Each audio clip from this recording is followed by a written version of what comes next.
No matter about the locks we breaking in, shots we taking it, trends we making it. Don't you chat about the pot we baking in, the rock you playing with, it's all my basically. They scared cause the bird is out. I said that the word is out, it's getting ugly, it's going. Hurts to Brown and Quest touchdown, all for the division crown.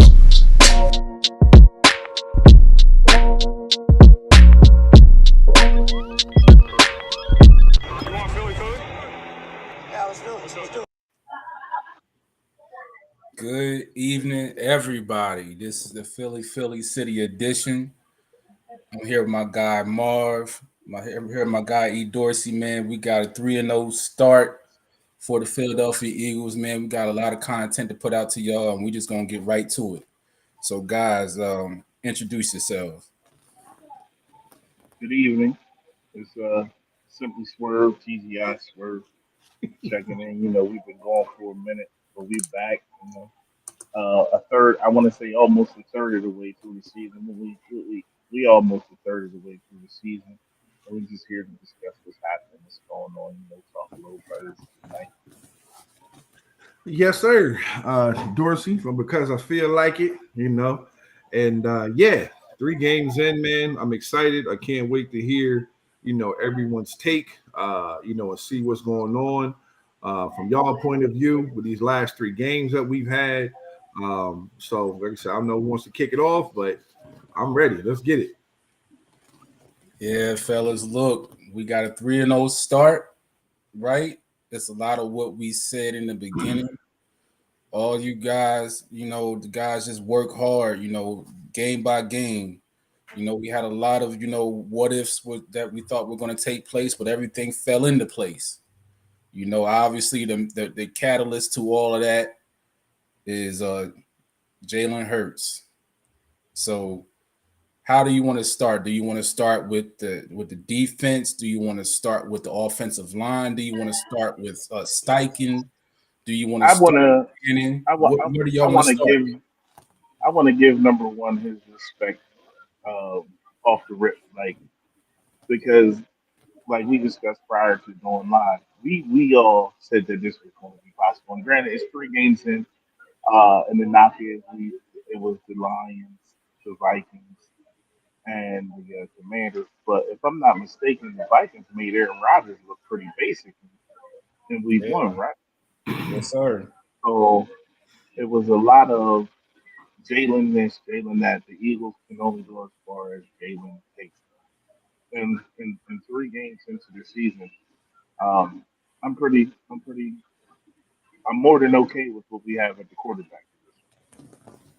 So, and I say this when you look at last year and this year, the growth. Also, we'll discuss this a little later, I'm sure. But we haven't even ran the ball well yet. So, what number one has done in 3 weeks without a running game, I'm definitely happy. And I think I don't think it's a flash in the pan. I think this is what we're going to get long term and the improvement. And he still has room to grow, which is the scary part for the rest of What you think, E? Real talk, man. To piggyback off of what Swerve said, I mean, if you go back to a couple of weeks ago, we broke down the team roster, position by position. And the biggest question mark for a lot of people was Hurts and what he was going to do or not do. And the fact that we had X amount of draft picks coming up and we were going to use them to get the quarterback. And I think we all said the same thing, like, well, I don't think you put together the team that you put together to hand over to some rookie next year. I think you do it, to come out here and put in the work right now. And like I said, what Swerve said, Jalen is leading us, and our running game is not where it needs to be, but we're still winning games. I mean, we needed it. We leaned on it a little bit versus Detroit, to try to weather that storm because we did, let the floodgates open, with that team. But then for the last 2 weeks, we used it as necessary, and it's been, Hurts, the offensive line, and the Batmans taking care of business, out there. Yeah. And as you know, as my man Freaky Freddy on says, giving these guys the flowers. And I think right now, we jumped on Long Gannon because we didn't know what he was going to do. We asked him to do more, and he basically said, "No, I need these defensive linemen to do their job, and then I can do mine." And as you see, the last two games, defensive line came through. You got a Pro Bowler in Slay, a Pro Bowler in Bradbury. The addition of Gardner Johnson has been amazing. And Epps, again, Epps is who we thought he was. The kid can make plays. He can get it done. So the defense and the coaching and the preparation is what has gotten us to 3-0. Yeah. So obviously I'll follow y'all. Y'all pass the baton to me, and then we're gonna finish this thing up or continue it on with Hurts. The knock on Hurts was he couldn't throw the ball. He had a weak arm. He wasn't surveying the field when he was looking for guys that were open. He couldn't do that, right? When he felt pressure, he would roll out and run and take off and run. He's stepping up into the pocket, and if it ain't there, backing up out of there and wheeling out around either to the left or right, and not just the run, to throw on the run to get a guy like he did with Devontae on that one pass into the corner. We all know it was he was out, but for our purposes, he was in. You know what I'm saying? And it's just we're not going to talk about the past. No, we ain't going to talk about it, but every time this man has been asked to step up to the plate and deliver so far this season, he's done that. Yeah. With his arm, with his decision making, with his legs. Like at this point, even though we are 3 games in, I do not see how this man is not the franchise quarterback going forward. Right? Absolutely. I just don't see. There's just no way he's not the franchise quarterback. Well, remember, I want to say I don't know. We were on, and I said, if you're the Eagles, you're getting an up close look at this kid every day with AJ Brown, with Smith, with Goddard, right? So, and then you see Quez. Because Quez, I'm gonna address Quez a little later. But you seen him every day. When I said the reports were coming out in camp that he was struggling and it was Bozzy this and Bozzy that. And I said that I believe that for one fact. I think when you're working on your deficiencies, you tend to struggle. Secondly, I said we're going to have a top 5 defense in this league too. So if he's struggling against the Eagles' defense, it's probably one of the better defenses he's going to see all year. Now, I remember, and they told me I was crazy. Remember, I said lock him up for the next 3 or 4 years right now. And I said if it works out, then you get him for under market. If it doesn't work out, you still have a serviceable starter for the next 3 or 4 years. He's 24 years old. He's 24 years old, right? He can't throw on the tight windows. That's a myth. He's a guy who can't read or takes off after his first run. That's a myth. So we've seen, and I don't want to give him too much credit, but we've seen him do everything that they said he couldn't do. He can't throw to the left side of the field. That's a myth. That's wrong because he hit AJ Brown in the window 2 weeks ago, throwing to the left side of the field. So I remember me locking him up 3 years for $100 million during the summer. That don't sound so crazy now because you know what? What we're gonna have to pay that man if he continues to ball out the way he's balling out now. He's definitely not going. He's definitely not taking it. He's playing lights out. Like let's just say he played lights out. Like I said he was my dark horse for MVP, and everybody said I was tripping because I'm like big on him. But let's say he plays at that level. What's the contract going to be at the end of the year?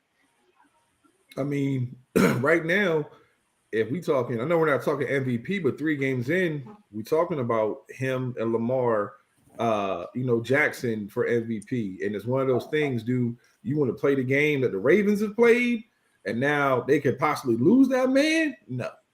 So Nah, you I don't look want to do at that. it. Yeah, you don't want to do that. And I look at it like what we have right now with the finances, with the draft picks, with the pieces in place on offense, defense. Um, we definitely have something that can go on and on and on, for the next couple years. And like Swerve said, 3 or 4 years if you lock him in. I'm not saying you go and you sign him this week. I'm looking at the comments here. I'm with Chris. We got to win, against Doug. You go out here, you beat Doug, you get this 4-0, you get a little further in. Come bye week, let's just say, we're 6-0 at the bye week or something like that. Sign the man. It's quite like let's not even play no games. Get that man his Well, he can't technically sign until after the end of the year, but you make the offer. Right, make the You offer. make the Get the offer. conversation over. Yeah, Yeah, you get the conversation going because if he's playing like this, you don't want to waste time. And everybody's like again, the fan base. Oh, we locked up Wentz early and look what happened. Wentz it hurts his total different character. two totally Him and different Wentz things. is two different cut from two different cloths and it's two different situations. Um, I believe, like I said, you start negotiations. I would have started in the summer because I knew what was going to happen. Like I've been on the Hurts wagon They since may the draft. have, for all we know. It So, just it just ain't Waiting for broke the loose. end. Yeah, waiting for the year to end, go out. And it's to me. I feel not just as a fan, proud to see it where this man, how things started. Having to pick up the garbage that was left behind for him to carry. You know what I'm saying? And then all of the not say the hate, but the discourse from some of the fan base, not saying, oh, he's not the guy, he wasn't this, he's not that, he can never do this. At that time, he was only 22, Right. right? 22, and like Eagles fan made a point.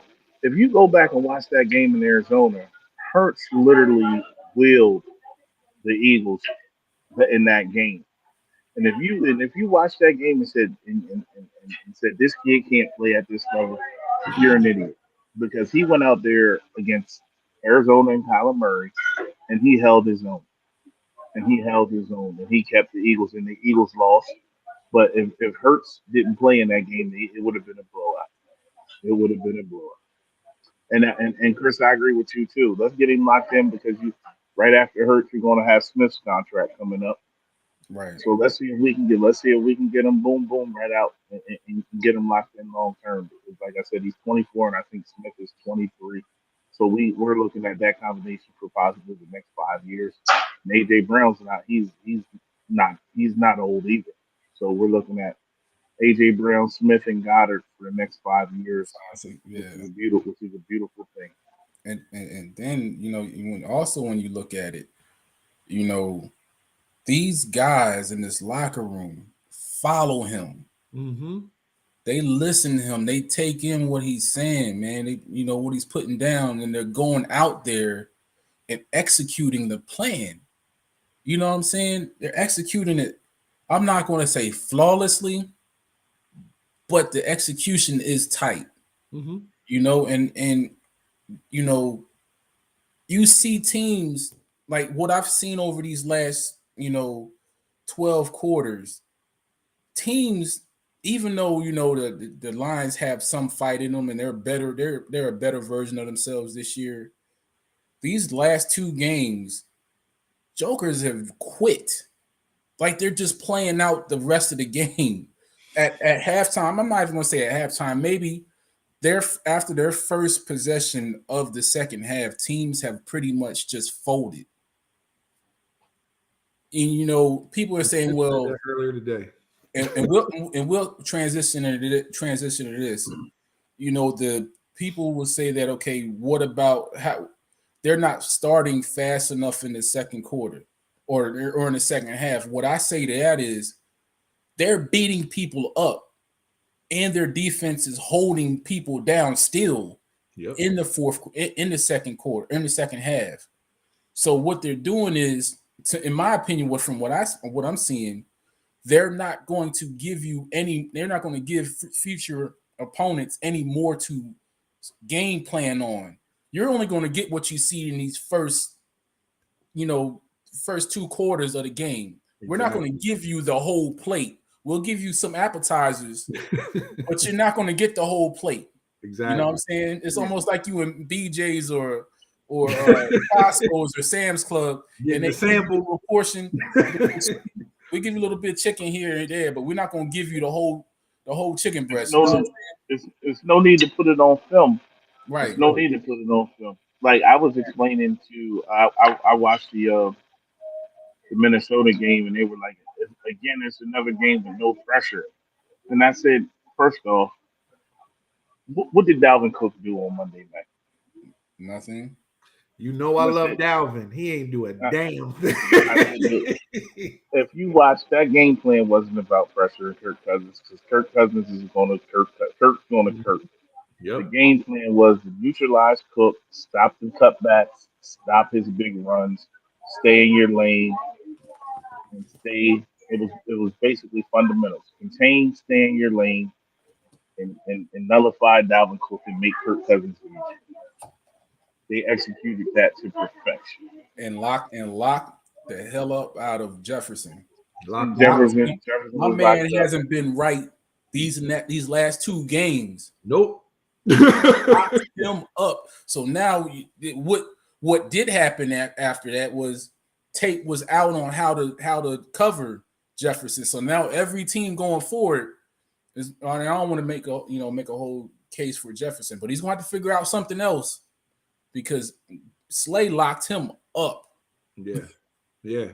Big time.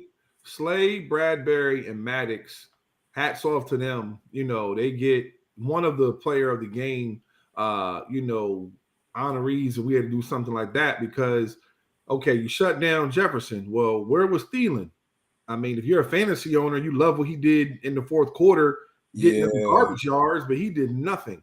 Then you have the other kid, Irv Smith and Osborne. They did next to nothing. And we left them open a couple times. We missed the assignment a couple times, but we still that ball. Until they retire number 84, it's always going to be miserable for them. There's no way somebody should be wearing number Irv Smith should be wearing that jersey. No, no way somebody should be wearing 84 in Minnesota. That's why he dropped the ball. Randy Moss smacked it out of his hand. Yes. Nobody should be wearing 84. Somebody about that. I said, Randall ain't played here forever, but ain't nobody wore number 12 ever since. Shady, ain't nobody wore 25. Of course, the other ones that are retired, they're 71, JP. No, these certain numbers you just don't give out. You just don't do it. I don't. In Minnesota, it's no way somebody should be wearing 84 in Minnesota. That's just disrespectful. That's disrespectful. Now, number 11, you could wear that bum number, but 84. What's John Randall number? John Randall number shouldn't be. You can't wear John Randall or Randy Moss in Minnesota, and that's why he dropped the ball. Until Irv changes number, he's not gonna catch pass. Gotcha. Yeah. And Eagles fan, thanks for the transition, because I want to talk about something else from that Commanders game. Carson Wentz got hit 17 times. They sacked him 9, which if you are a mathematician, 9 for 17. That's 52% of the time they hit him. It was a sack. Over half the times they hit him, it was a sack. 2 fumbles, right? Or 2, one was recovered. Right. That defensive line, man, the Commanders' offensive line isn't the best, but however, Fletch looked like Fletch from 2017. Josh Sweat. My man's coming off. Boy, it's sweaty. You know what I'm saying? Like, my guys were in rare form. After that first game, we was all texting and screaming, Where is the rush?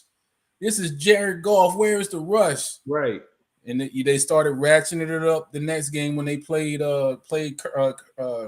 Cousins. Yeah. And then they wore out Carson, man. Yeah. They had that man seeing seeing ghosts. You know what I'm saying? It got to the point where Carson was like, he was getting up, man. I was like, he looked like he ready to go home already. You know, he about to go shoot some ducks or something. Carson, I think he clocked out after the first quarter. If I'm watching, like I'm watching the game, Carson after the fourth sack.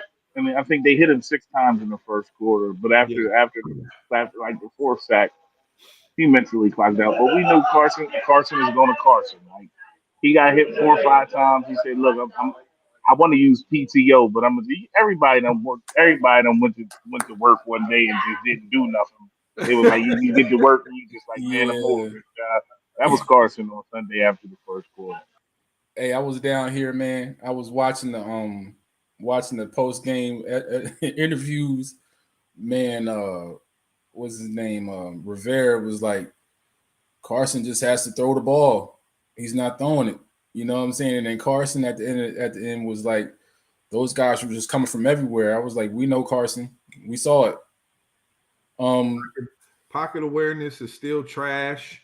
He holds on to the ball too long, and he stares down receivers. That's why, like I was talking to, a Washington fan earlier, and basically, because they, you said something I'm reading here about the second half offense, and they were like, well, yeah, you can't just play the way you play in the second quarter and expect to win games. I was like, why not? I felt the same way you felt. Like they was done. Yeah, like over. People are concerned about that. And shout out to Joe for asking that question. Also, how do we feel about our second half offense? I don't. It's not a concern of mine at this point because of what I said earlier. And when you're jumping out on guys 24, 17-0 or whatever, or 17-3, or whatever the case may be, they're not showing you what they were going to do in the second half because they don't have to. They have already beaten. It's not so much even about the rest of the team. They have beaten the quarterback into submission. So at that point, what they're doing is, even let's say they're not even running the ball, their defense is shutting down whoever the best receiver is on the other team. They're shutting them down. Their whole game plan, because you can't run at that point. When you're down 17 or 21 points going into the second half, and you can't run, you can't afford to. That takes up time. So what's going to happen? The other team's quarterback is going to back up and see what happened. Like what happened to Carson. They're going to get killed. You see what I'm saying? So they don't have the time. So our offense doesn't have to do much. I would like to see them initiate the run a little bit more, but they're still up. They're the team, the offense, the defense is shutting people down. So I'm not concerned about it. Wait until, I would like to see them have the running game better or ready when it gets colder. You know what I'm saying? But work on it. But I'm not concerned about the second half offense at all. Well, to say something too, I'm reading the comments. I'm with you. It's not necessarily about the second half offense. I agree. We didn't need to show them anything. It was done. The game was over. That's number one. Number two, I agree. I drip 215. We definitely need to run the ball better to get the first downs. But I pay attention to everything during the game. I don't know if you guys noticed that Dickerson was out like after the second quarter, and he didn't play pretty much the rest of the game. I like Opeta. I think he can play. But you can tell there was a difference along that front line when it came to pushing forward. So to me, that's the thing. And not to mention, we're 3 games in, and as much as we want to give Steichen his flowers and Gannon his flowers, you got to help me understand why we're running the jet sweep on 4th and 1. Right? That made me mad because you're talking about 24-8. Yeah, you're looking at a game that could have potentially been 31-2 or something. Right? I did not like that at all. I didn't like that at all, man. Because that 2-point conversion, as I said to somebody, I'm like, that was a gimme. If we're being real, that wasn't no real run. I don't know what the hell that was. That wasn't anything. Yeah, so they got the safety. Excuse me. Yeah, they got the safety. And then when it came to the touchdown, it was just a run up the clock situation. They're moving down the field, I guess to make them feel well. I don't know. But ultimately, when healthy, because like I said, Dickerson didn't finish the game, and they didn't. But again, they didn't need him to. No. And I said something about these defenses that we're facing, and I know that we have the best offensive line in football. To jump back into the Detroit game, everybody was wondering where the defensive line was, but you have to take your hat off to their offensive line in Detroit. They're not a bad offensive line. You feel me? Top five for sure. Top Them five. boys are legit. Yeah, them boys are legit. It was hard. Yeah. Same, and then we go into Minnesota. And the biggest difference I noticed, and we all, saw everybody, was trying to understand the usage of certain players. There were many times we came out with that 5-man front and they couldn't do nothing about it. And between Sweat and Riddick, it's like, beat me to the quarterback. Who's going to get there first? Because they're hitting that corner, that edge. So, yeah. I mean, I think we're good, man. And very well. To flip it to the other side, the other thing that people don't understand, like the running game in particular in this Commanders game, you're looking at Montez Sweat, you're looking at Jonathan Allen, you're looking at Deron Payne. First round pick. All in your front three.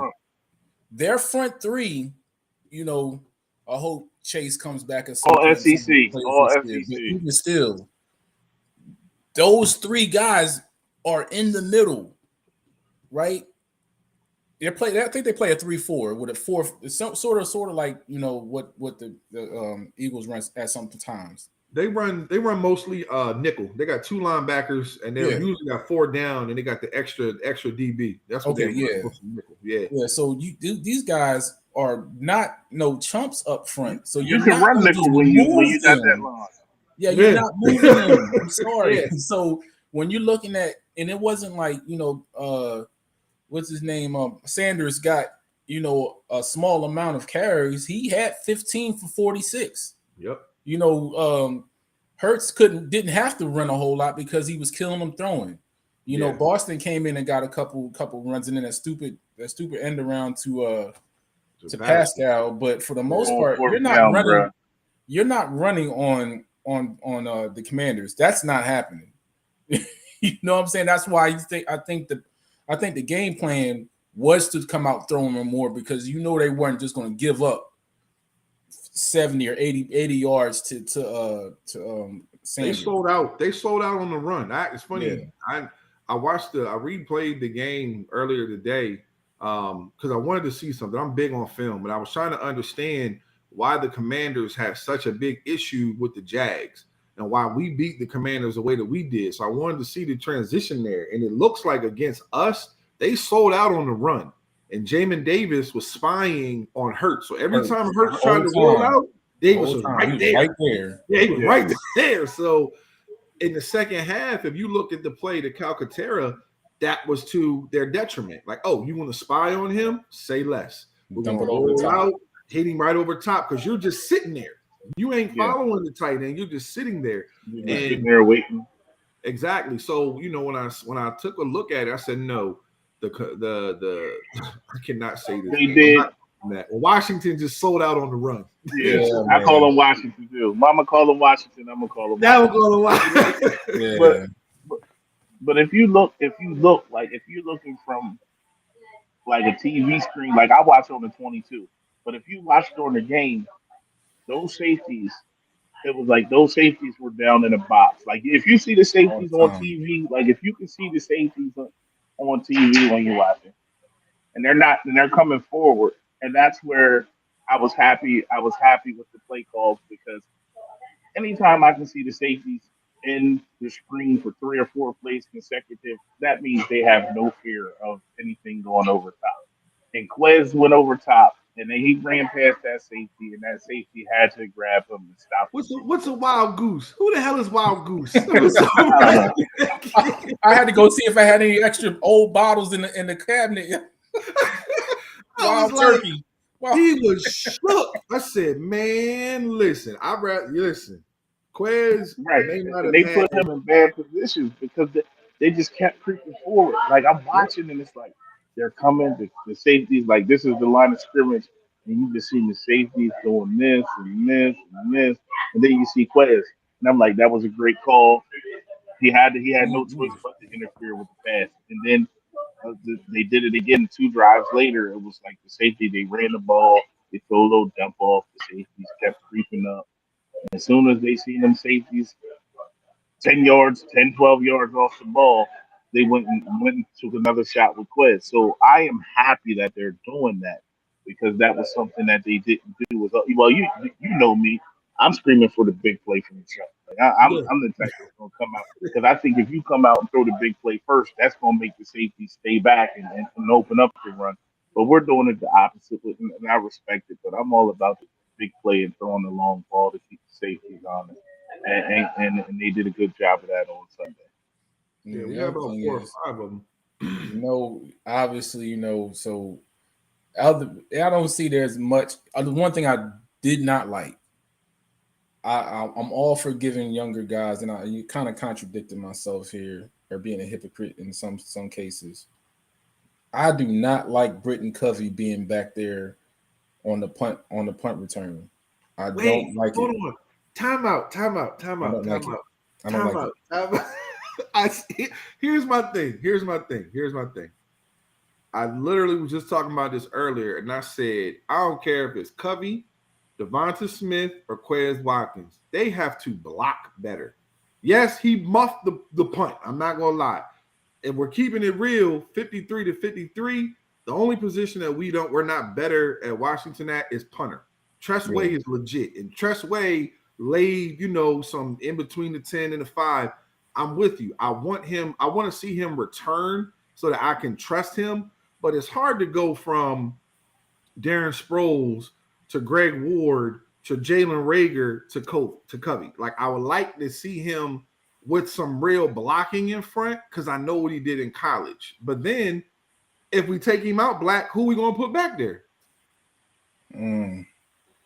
I'll go try out. Yes, where's Greg? I know this.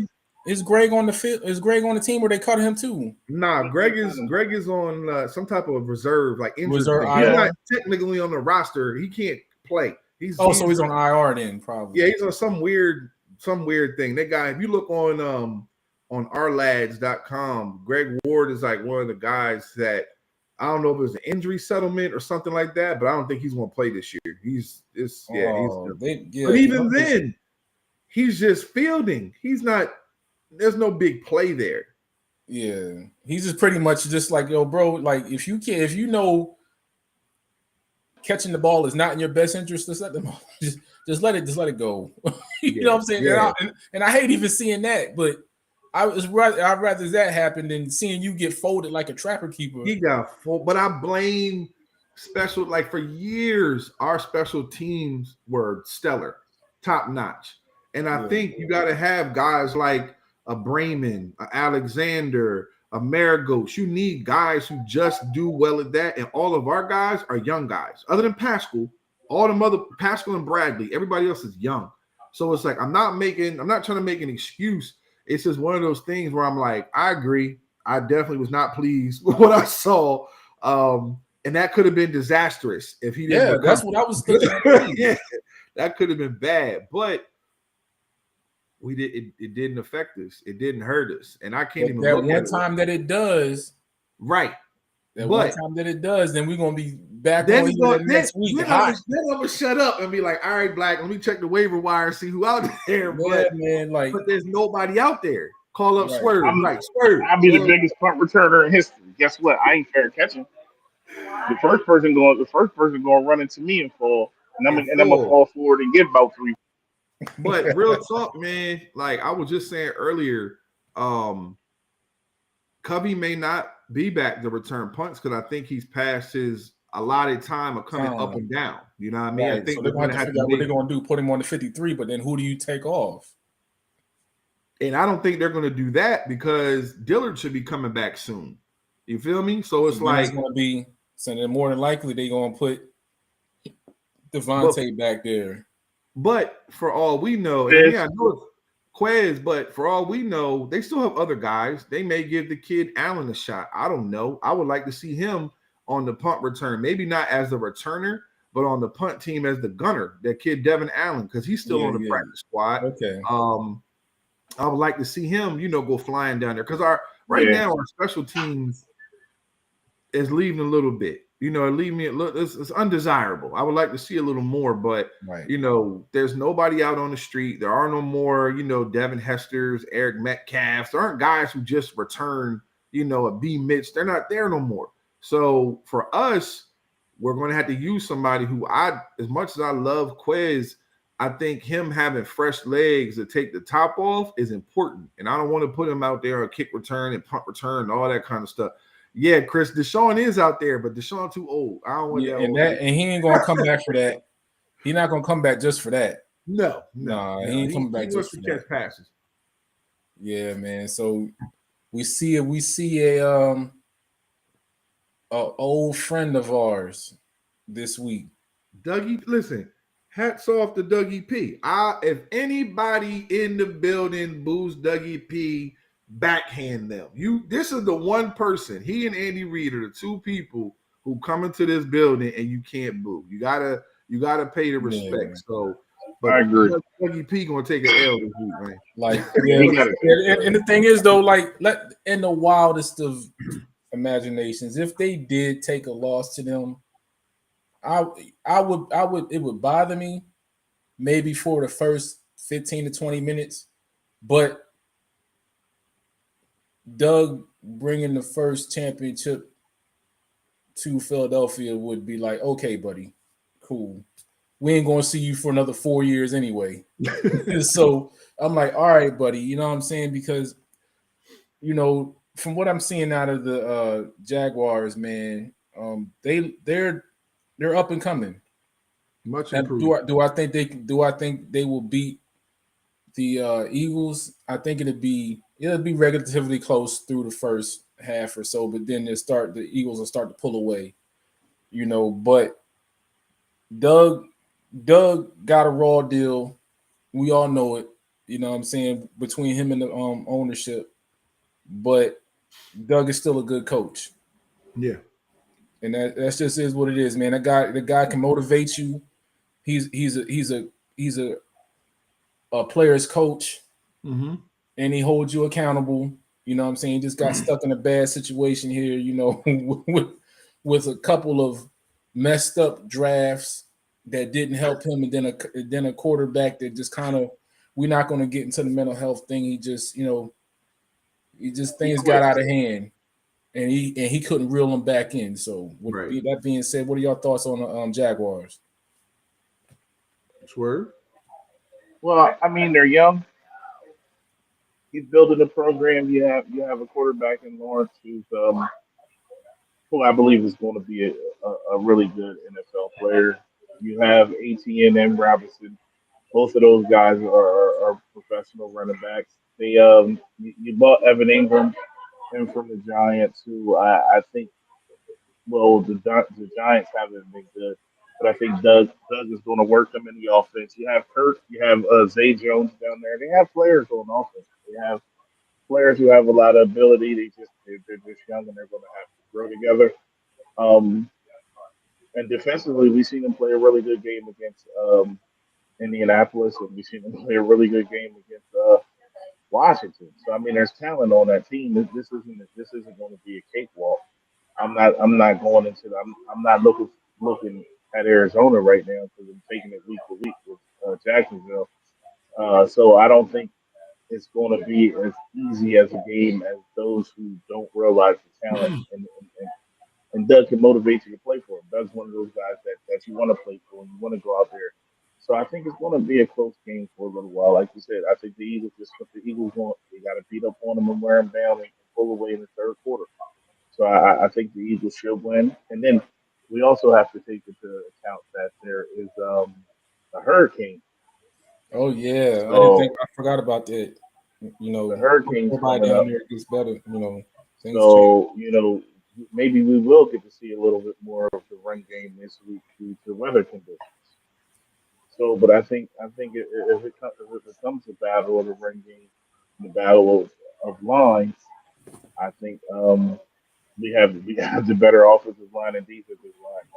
So we should be able to beat up on them and win it that way. So I think it's a win. I think the Eagles will beat up on them and pull away. But Jacksonville's no slouch. They've proven that they're young and talented. They can play with with some good teams. So I'm happy for Doug. I want Doug to win every game, but this week. Well, first off, Doug is top 5 winning as coach in Jacksonville history. That in itself it tells you everything you need to know. He has 2 wins in his tenure and is tied for 5th place in that franchise. That by itself is just hilarious. But like you said, to Doug's credit, he's got these, these young Thundercats, as I'm gonna call them, these young Jaguars, ready to go out there and rip and run. I knew that when Doug got there that we would see, the maturation of Mr. Lawrence, because Doug is gonna, make sure this kid is right. Like Swerve said, they have the running backs, they have veteran receivers, they have youth, they have, some prove it guys and Ingram. The offensive line, it's coming together, but I think the thing that we're going to have to worry about the most or focus on the most are those young draft picks they have on that defensive line, and Walker and Josh Allen. What's the other kid? Robertson Morris. Like, those boys are bringing it. Then you got 2 first rounders, in Devin Lloyd, and there's somebody else I can't quite think of right now, but they're young, and we need to take advantage of that immediately. Because that's what kept them in the Washington game was their youth. They were constantly, rushing upfield, constantly, playing undisciplined. That was week 1. And against the Colts, they didn't come out like that, and they won. Against the Chargers, they didn't come out like that, and they won. They're getting better. They're getting better. So I said to someone just earlier, I was like, people can say whatever they want. I'm glad that we're getting the teams that we're getting now instead of later when they figure these kinks out and they get it together where, in the NFL, anybody can win any given, Monday, Thursday, Sunday. Right. And I believe we'll win. I know everyone wants to, I'm not that guy. I didn't think the Minnesota game was going to be close. I think at worst I had it 24-21, but that was me giving them 21 because of how bad our defense looked versus Detroit. And I just was like, well, they're a better offense. And then against Washington, again, if you'd have told me 24-8, I'd have asked where the 8 came from.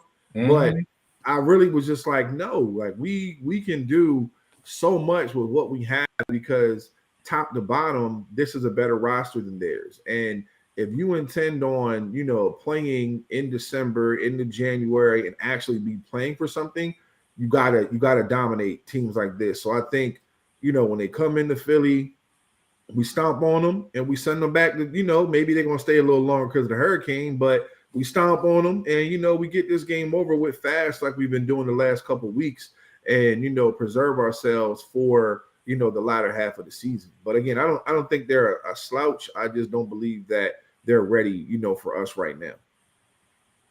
Yeah, Agreed. All right, so now we see the rest of the NFC East. What are y'all thoughts? We took care of the Commanders. We saw the Cowboys and the Giants. What I'll say it like this. I am not worried about either team whatsoever. And I'm saying that in the most respectful way I can. Like, I'm not like the stuff with the Cowboys fans and the Cowboys team in general. Like, I'm so past it because it's not really, you know what I'm saying? Like, as we've gotten older, since 1990, since 2000, man. Like, if you sit down and you have a beer or a drink or whatever your vice is with a Cowboys fan, and you put out in front of them, if it's one-on-one and you put out in front of them, look at what the Eagles record is since 2000. look at what your record is since 2000, and we're in the current state right now. Why are we even having a discussion? Why are we even having a discussion about who the Cowboys are at this point or the Giants? Exactly. Any of these teams. Yeah. Any of them. Because other than I'll give the Giants respect for the simple fact that since 2000, they've won 2 Super Bowls. Right. And yes. we've been in one, Super Bowl. But the other 2 teams, no. And I've always said this. You look at Washington's roster over the last 6-7 years. The issue that they have had, and I don't know why they haven't solved this yet, is their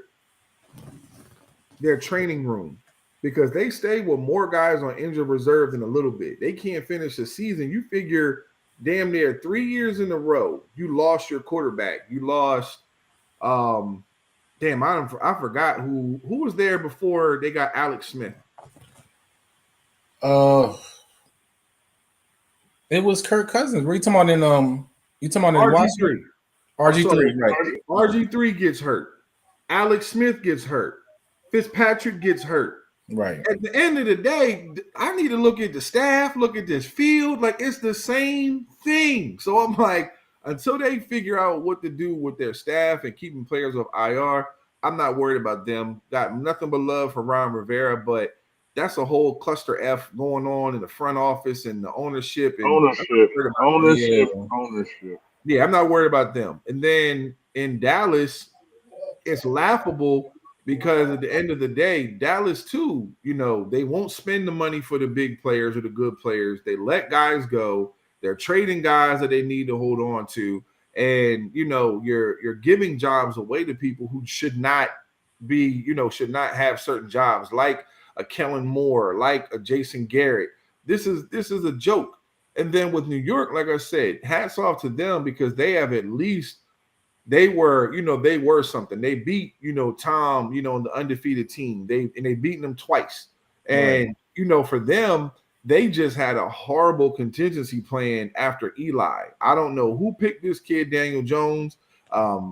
Someone, Marcus Messiah said, he was a waste of everyone's time. Yeah, I'm an 8. Well, we're, it's technically ACC. I'm an ACC fan, Florida State. So I've seen Duke and I saw this kid, Daniel Jones, and he's the same. It's the same thing like as Mitch Trubisky. Why did you pick this kid? He wasn't it. He was never it. So, I mean, because right now, Eli worked him out down in Duke. They got family ties. The head coach of Duke and the Mannings is some type of connection they have there, but ultimately it's us versus them, and we're always in a battle with our schedule. We're in a battle with the cap, because if our cap money is right and we come out and we do what we need to do, week in, week out, now we gotta, we're going to face the Saints or the Bucks or the Seahawks. These are teams that we have an issue beating. You feel me? There's only a handful of teams, and now that Russ is gone, I'm not worried about the Seahawks. The Saints, Drew Brees is gone. I'm not worried about them. The Bucks, that dang Tampa Tom, he old as dirt. I ain't worried about them either. So it's like it's our time. You feel me? The NFC, I'm not worried about too much. And I just like with the Cowboys, man, like just the bad judgment, man. Like it's never about the players. That's the thing in Dallas. Bro, like if you look from 53 to 53, Dallas should be in the top 3 every year. They should have been in the top 3 every year for the last 22 years, man. Your owner can't be the star of the team. Right. And I'm looking at it like and then see, just when you think that some Cowboys fans or their logic would turn over to look, we have a good contingency plan at the backup quarterback. You start hearing these folks, there's going to be a quarterback competition. I'm like, understand what you are saying, okay? Great. Cooper Rush beat the Giants. Right. Okay, great. Your backup quarterback is facing a backup quarterback at this point, so he should beat them. Let's keep it a buck. He should Yes. beat them, right? He came in. Who did they play the week before? It was The Bengals. the Bengals. You know, in the Bengals, I love Burrow, but it's still the Bengals, right? But I take that back in a sense. T. Higgins You got should hurt beat the teams early. that are on the team. You should beat the teams that are on your schedule. However, understand this: teams now, even going into next week, they're playing the Redskins or the Commanders. I'm sorry. Teams are going to have until Dak comes back. They're going to have more tape on Cooper Rush. What are his limitations? Also, and I hate when it's like this. Oh, it's going to be a quarterback controversy. It's the If dumbest you thing in the look at world. Kellen Moore last year when Dak played, and then you look at the games he's calling this year, he's calling completely different games. He's gotten conservative and he's relying more on the run, and he's asking his defense to hold them down. So it's not that Cooper Rush is it's not that Cooper Rush is outperforming Dak. Cooper Rush has a total different game plan, a total different set of plays than what Dak is given. Cooper Rush dropped back 25 times last night, I think, and they let Pollard and Zeke do the dirty work last night, which that doesn't happen when Dak is in the game. Because if you're paying a quarterback $40 million, that quarterback better drop back and throw the ball 35, 40 times. Right. So it's a different game plan. It's total different circumstances. And the Dak and the Cooper Rush is better than Dak nonsense needs to stop. I was ahead of that 2 weeks ago because I told you I picked the Cowboys to beat the Bengals 2 weeks ago, and I was like, as soon as they do that, it's going to be a Cooper Rush is better than Dak type of situation because that's what they're going to try to push. But in all seriousness, is Kellen Moore calling a better game? Kellen Moore is calling a more balanced game plan and not relying on his quarterback to drop back 35, 40 times. And he's letting Pollard and Zeke do the work. And as long as he continues to do that, the Cowboys will be in every game with Cooper Rush. But I kind of like Washington this week because, like we said, Washington can stop the run with their front four, and you can drop those. You can drop the remaining seven in the coverage and make Cooper Rush throw in the tight windows. So I think while Goose might even have a pick this week, And Jackson will be back. I think Jackson will be I'm back about to say, yeah, this Wild week Goose too. probably ain't gonna play this week. Because look, you gotta understand, like they how many points did they score in the first game they played? 9, something like that. I think it might have been 9, and that was with Dak healthy, right? Right. Dak got hurt halfway through the second game. So tell me this: if whoever they're playing gets the 21, I think that team wins. Yeah. The first whoever gets the 21 first in the Dallas game is going to any Dallas game going forward is going to win. That's what I think. Because I don't have trust in the receivers to do what they need to do in Dallas. I saw I CD don't. drop that wide open pass. Wide open. I was mad. It bothered me because that man was on my darn fantasy team. He almost cost me. He almost cost me. I almost took an L off I, that man. I lost all the garbage yards that we gave up to Scary Terry in the fourth. That's Wow, what's yeah. also killed me this week. Oh I yeah, agree. back to our secondary. Before we got a couple more minutes to go. Back to our secondary, man. Like Slay and Bradbury and Maddox, and then you got Epps and Gardner Johnson back there, bro. They're not letting anything. And Chauncey had that one where he let it go over his head. He fell asleep that one Yeah, play. Right. He one fell play. asleep that But one play. for the most part, them jokers is balling back there. Nobody like it was Amon St. Brown the first week. Justin Jefferson the next week. Terry McLaurin and Jahan Dotson the third week. Who I guess it'll be Christian Kirk this week coming up. Yeah, Kirk and Zay. I mean, don't get me Zay. wrong. I still fool with Jones, but it's the front four doing what they do doesn't happen if the back four aren't doing what they're doing. They work in They're connection. working hand in hand. And right now, I was just talking to somebody. They were like, "Oh, we don't go get N'Kobe on the field." I was like, There's no "Why? room. What?" TJ Edwards. That He's playing like, but I said that. Remember, man. I said T.J. Edwards was the Yeah, most impressive player yeah. at camp, and everybody was like, "Yo, you bugging?" And I'm like, "This dude is a thumper, and if he's out there moving like that In now, coverage. In in He's coverage. coverage, a he's the coverage, number two Bro. linebacker, graded linebacker in the whole NFL. In Number two coverage. Like graded. folks are coming over the middle. They may catch it, They but they're feel not getting another yard. That's it. him. He he he he meets he meets the ball, the guy goes down. There's like he nothing else that happens after that. he and Kaiser White are reminding me because I remember when Hicks got hurt, it was just Bradham and it was Kendricks. Right. We didn't really go three linebackers unless we had to, but we stayed two. But when it was Bradham and Hicks, that's what you had. Covered guys who can cover and thumpers. and they And White, jump and they yeah, yeah. And White and Edwards are looking like that. And what I'm looking forward to seeing, this is just me.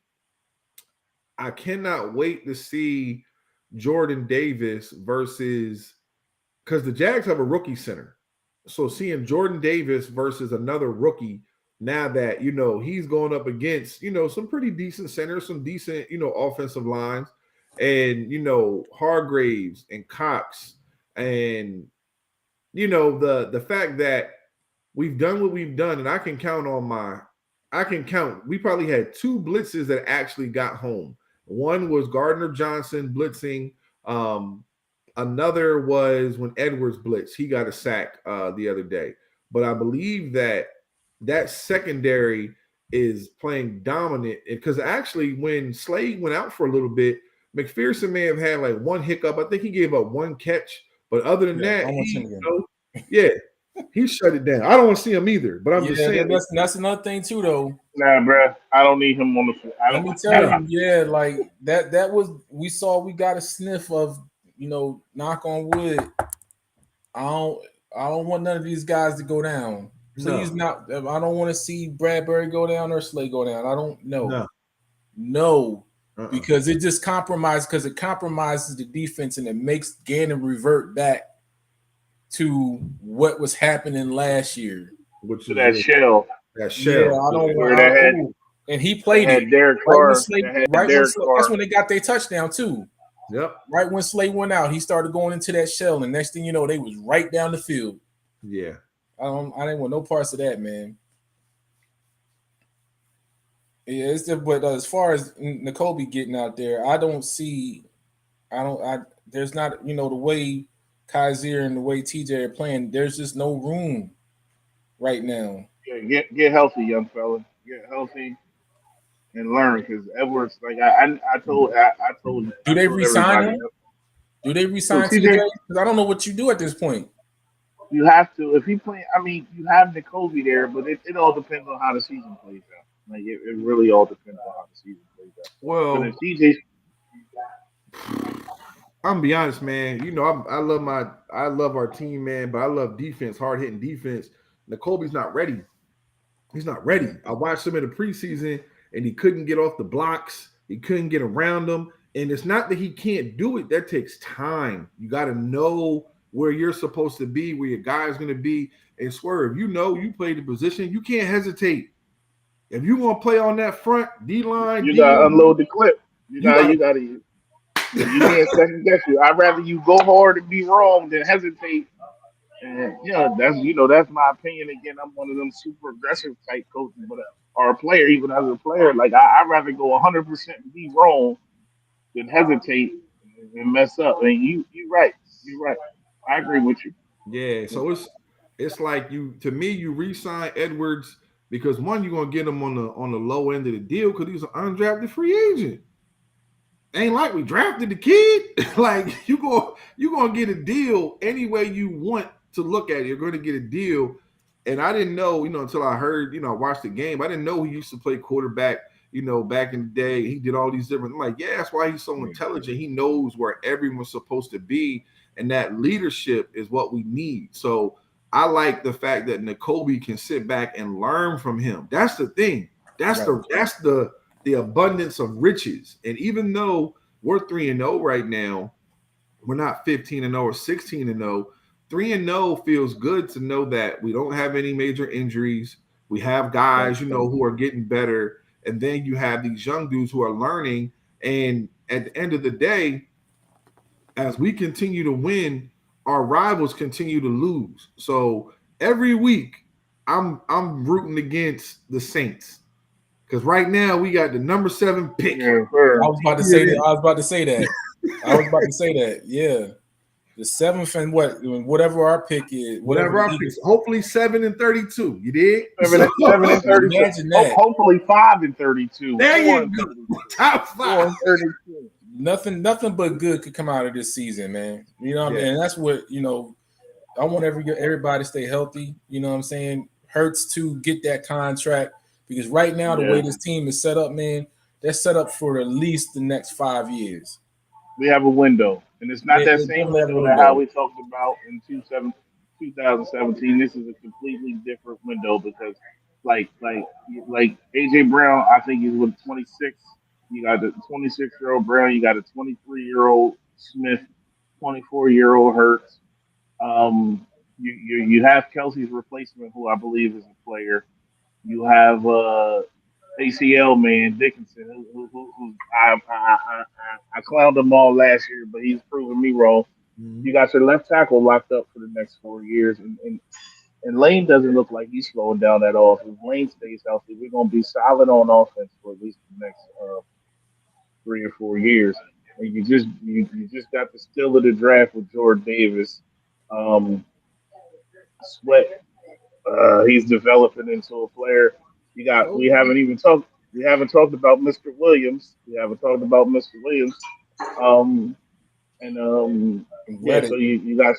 you got Reddick for the next 2 or 3 years. The only position we're actually old at is corner. But those guys are balling too. Yeah, I think you going if the defense if that front is getting pressure and doing what they supposed to do, Slay gonna be all right for the next 2 years. Bradbury, and I do believe deep in my heart, if we make a push and we go deep into the playoffs, Bradbury is re-signing.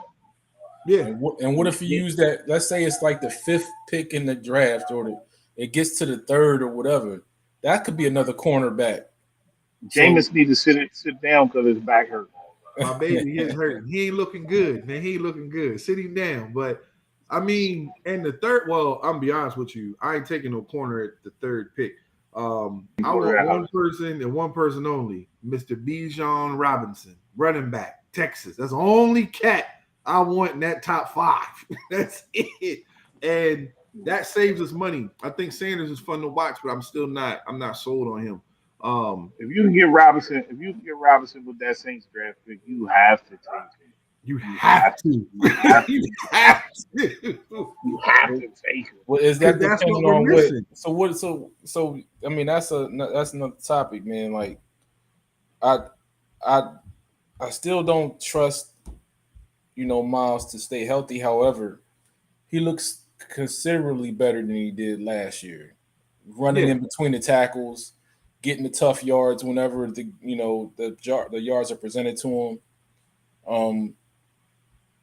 This is a make it or break it year for him. We said it last year, but this is really it, man. Like, if he continues on this path, right, considering what the market is for running backs, he could get kept on a team friendly deal, depending on what else is out there. Because you gotta look at it from his standpoint too. Granted, he's gonna want to get paid, but what team are you going to go to that that you're not relied on to have to carry a crazy load when you got these guys around you that are young dogs, hungry dogs with you? So what do you do?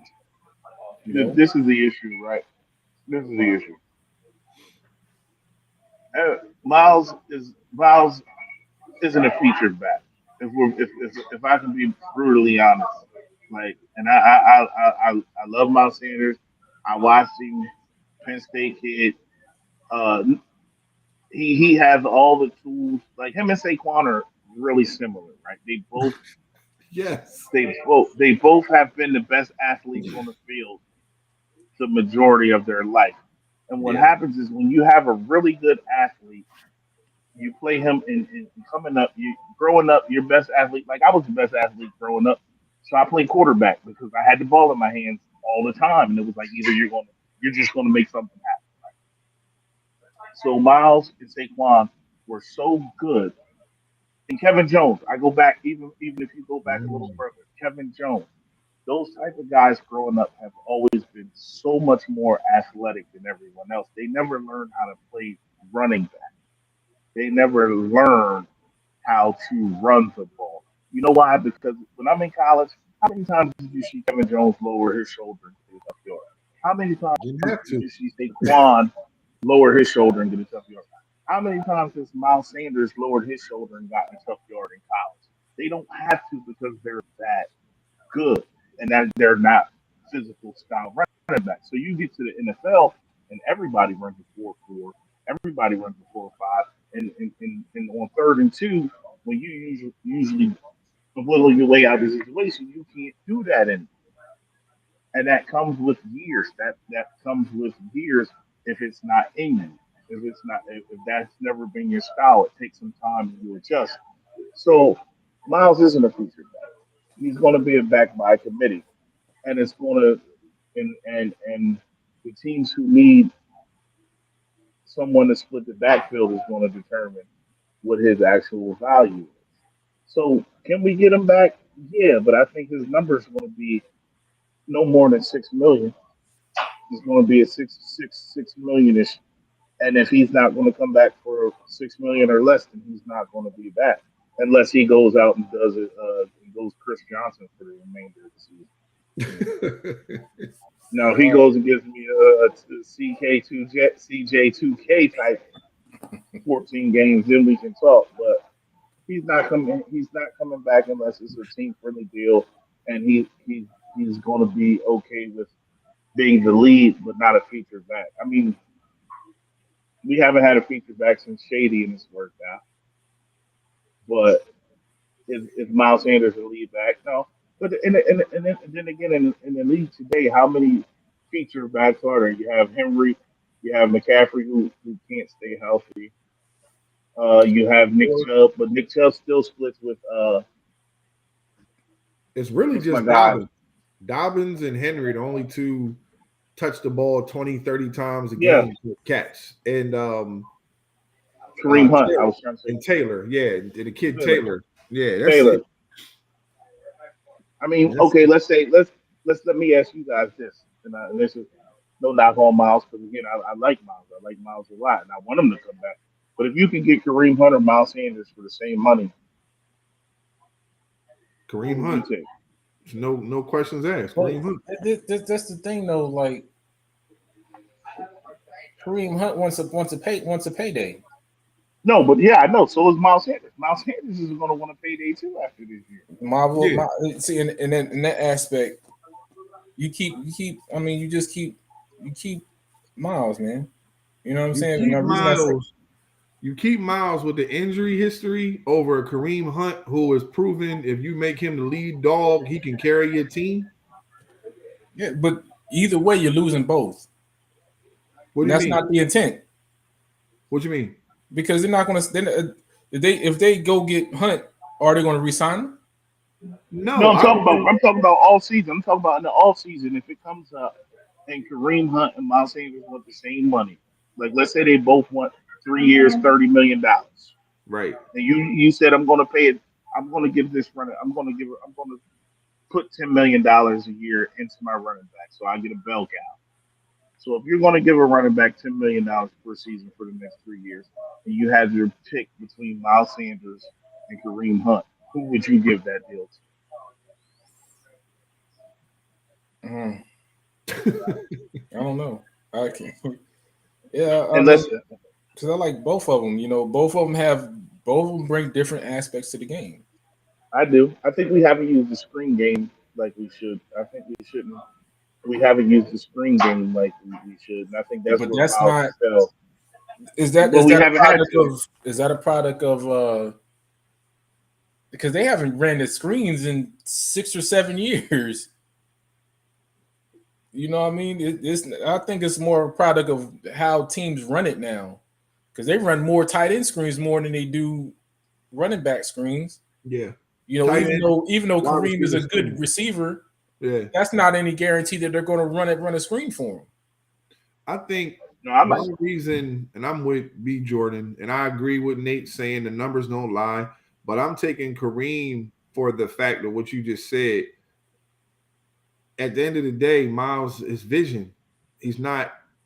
He's not like I think right now we got number two or three running backs. We got three guys. If you got three guys, you don't have one.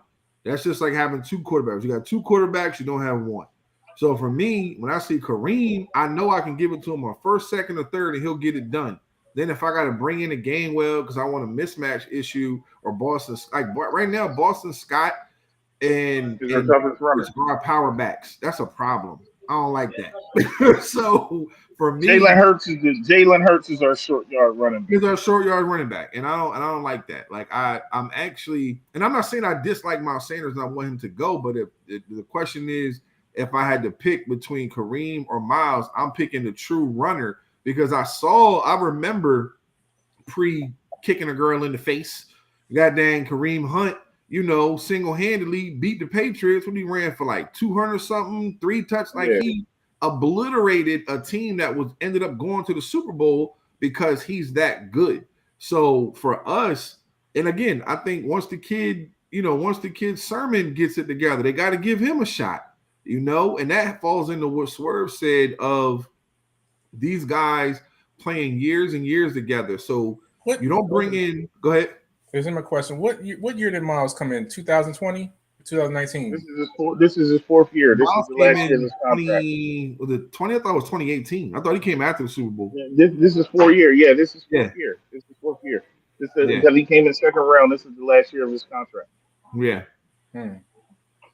And Saquon came in and he was Saquon's backup. Saquon came out the year before.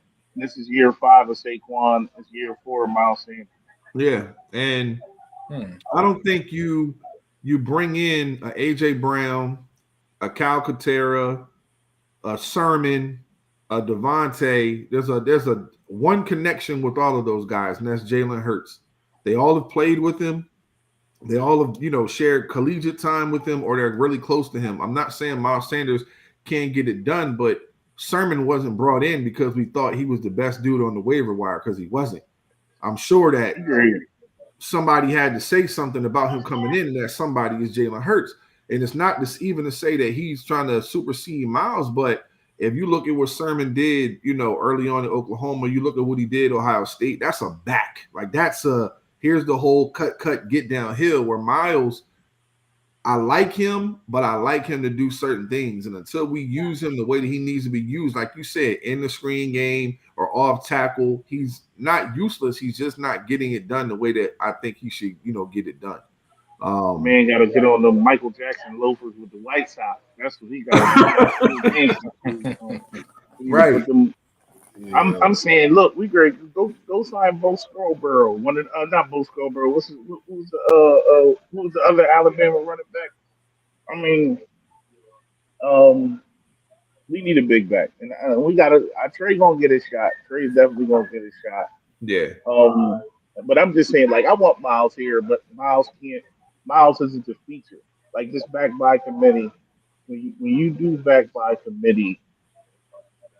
Like I don't. But they won the Super Bowl that way too, though. Yeah, I agree. But also, we won a Super Bowl that way. But if in a game in the mud, you can give LeGarrette Blunt the ball 22 times. Man, I don't feel we had always said they needed a bigger back. That didn't mean replace. That didn't mean replace what's the name either, though. No, it don't. It don't mean that. But you had LeGarrette Blunt, who you could have gave the ball 22 times, and Ajayi definitely could carry the ball 20 plus times. in a game. Like so, we did have a back by committee, but at any given time, if something happened to those backs, if something happened to They're just gonna go like, wait and go get Jordan Howard. I mean, I would like for Jordan Howard. Yeah, Brandon is the kid from Texas is the running back in college. We're spending Bijan Robinson is the best back coming out this year. Easy. But so no, you to piggyback on what you said, Swerve, and someone said earlier, talked about the 8 million in cap that we have. We'll say cap increases. Like right now, I think we got like 10 million right now. I'm not sure, but knowing Howie and what we could possibly do, I'm just talking out of my butt right now. I don't know, but I could see Kareem Hunt coming here with Sanders on like a Jay Ajayi type move, because if the Browns don't end up working, or if he's still, pissing a fit and doesn't want to be there, the Eagles can pounce. We have the connections, with that front office. Half their guys are our guys. You feel me? So I agree. Yeah, we could probably pull that move off. We got the draft capital. We have the money, and it's not even saying that Miles can't get it done. But if the goal is to try to win a Super Bowl, when we won 53-53, the Eagles had the better roster than the Patriots. So we have to get back to that, where top to bottom, I mean, right now our weakest link is our punter and punt return. Punt return and punter. That's not bad. Like, I'm okay with, we can fix that. You know what I mean? But if you can get another back in here, because we just lost an offensive lineman, and I was telling somebody, I said, I'm not worried about LaRaven Clark. He's whatever. I said, we're going to get back Dillard. We're about to get back the kid, the tight end Jackson. We're about to get back. There's somebody else that's coming back too that I can't. I'm drawing a blank. But ultimately, I believe we have the pieces in hand that are going to help this offense take over. And like Black said earlier, we don't have to show everybody everything. So even with Miles, I'm not saying Miles isn't doing a good job. Someone pointed out he's still averaging 4.9 a carry. I'm good with that. What I want, though, is for us to be able to, as you said, when it really counts, where's that beef? Where's that power? This is what I want. On 4th and 1, I don't want to run a jet sweep. Goddamn jet sweep. And that was just dumb. They could have got that one. They could have got that 1 yard with either one. That's the thing is, though, I think that was just bad play calling, because I think they could have got the way they was killing Washington. They could have got that 1 yard with Miles. They could have got that 1 yard with Boston. They could have got that 1 yard on a quarterback sneak with Hurts. Yeah. Either way, they were going to get that 1 yard if they just went forward, because the Commanders were tired. Guess what? Tennessee, they were done right there. Tennessee ain't calling the jet sweep on 4th and 1. No, you know who the ball's coming to. Buckle Tennessee, up. And we're going to line up and we're going to punch you in the face. And we're going to get this yard. And again, Cleveland ain't running a jet sweep on 4th and 1. Like, it's okay to get cute sometimes, but not on 4th and 1 when you just left 3 points on the board. And maybe that's just me, man. I hate it when they go. I understand what their thought process is. Okay, let's say we get to 2nd and 2, right? And they say, well, the 2nd and 2, we have two chances. We're gonna run a play action pass on 2nd and 2. I'm like, no, just get the 2. Get the first. Yeah, get the 2 first, man. Like, then we don't get it. Let's say if you up, 23 to 3 or whatever the case may be, and you want to take that chance. Okay, that's fine. But if you were there and it's 0-0 or 7-3 or something like that, man, just get the first down. Stop playing with these folks. Keep their defense out there longer so you can convert to get a touchdown or a field goal, 1 or 2. But just no more jet sweeps. Yeah, and until you weigh up. Yeah, I think at 3-0. Where if you look back at it, every game has something that we can take away, meaning not do again. And from Detroit to Minnesota to Washington and now Jacksonville, we've done that. So like you said, we're going to take that jet sweep on out of there. We're not going to bring that back. Ball it up and get it out of here. Put that in the shredder, man. Put that in the shredder. Put that in the shredder. Get that piece. Put that play card in the shredder. Yeah, like I don't think we're gonna do that again. And I believe you gotta have like it helps having a kicker like Jake Elliott. You know what I mean? He's been there already. He's done that. He can, I trust him instead of doing that. And I'm not even saying I don't like going for it on fourth down. I just don't like the play call. Like I like, that the guts. Hey yo, but for real, they treated Washington like when you playing your little nephew in Madden. They wasn't kicking no field goals. I'm just gonna go for it. Like you're not gonna win no matter what happens. You're not gonna win. That Anytime you call when they called that jet sweep, I said they're so disrespectful. Like they have no fear because you don't call a jet sweep on 4th and 1. Yeah, they had zero. They were like, we don't care what you're doing. We know we're not going We're to beat you. practicing. Yeah, we're going to see how. But it was a stupid play call, and I think they learned that. Like you, Pascal, no disrespect, because he brings toughness, but he's like the seventh, eighth option on offense, bro. yeah. That's like Eric Snow. That's like back in the day, Eric Snow pulling up for the game winner. Like you're not putting the ball in Eric Snow hand with the game on him. No. But you live and you learn. Well, all right, fellas. It has been a great show. We're gonna be back. Hopefully, same time next week. We get it in again. Everybody out there, we thank you for rocking with us.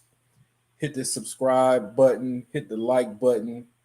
Give my guy Joe, man, my guy Brandon, Eric, Marv, please give us all follows. And if you guys want to present your Twitter handles, that'd be great.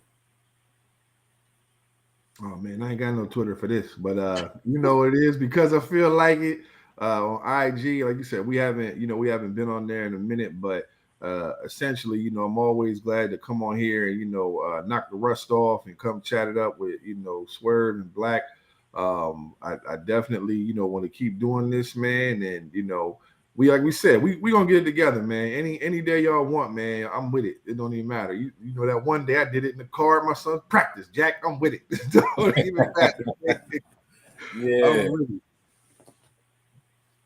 I don't even know my Twitter, but I think they Gary blocked me because what I said to Dan Cilio or whatever that clown name is. Oh, that bum. Yeah. So I'm probably Gary be blocked from Twitter for a little while because I let him have it. My Instagram probably the same thing as my Twitter, and I don't know that neither. But you can catch me. I got like 10 Facebook profiles. Swerve Griffin. Swerve Griffin was the active one. Now I got Swerve Griffin. I got Mark. Whichever one not blocked. Yeah, so 8 of them blocked, but one of them ain't. So yeah, just hit me up, man. I'm always around. I'm outside. I'm outside during football season. So, but my Twitter probably my Twitter about to get banned because he said running quarterbacks can't win a Super Bowl, and I'm like, bro, the quarterback just threw for 334 yards, and 75% of his passes. So what more do you need this man to do? But so yeah, just hit the like, hit the subscribe, stay tuned in. We're going to bring y'all more and more stuff, man. Shout to Joe, shout to Brandon, shout to Philly the podcast, Philly the city edition. Big shout to my guy Doris. Always appreciate him coming through because I feel like a crew. We out here rocking for y'all. It is what it is. Thank y'all for tuning in. Pay that man. The price of a brick is going up. Pay Lamar Jackson. Josh Allen should have thrown 5-6 picks yesterday if the Dolphins could catch, or if the Dolphins could have caught the ball on Sunday. Josh Allen would have threw 5-6 picks, and y'all would have defended it. I gotta get this all out. You know what I mean? And you know who you is. You got cooked today. What they put him in a crack pot? They put him in a crack pot today. Oh yeah. Yo, they tore that man up in that kindergarten group, didn't they? You put the bat signal up in your They put that boy in the darn steamer. That Lamar Jackson hate, man. What did Lamar Jackson do to you, man? Lamar Jackson ain't never steal your catalytic converter, did he? I mean, ain't that? Hey, they took that man to AutoZone. Hey, we out. Pay Lamar, man. We out, man. Pay that man.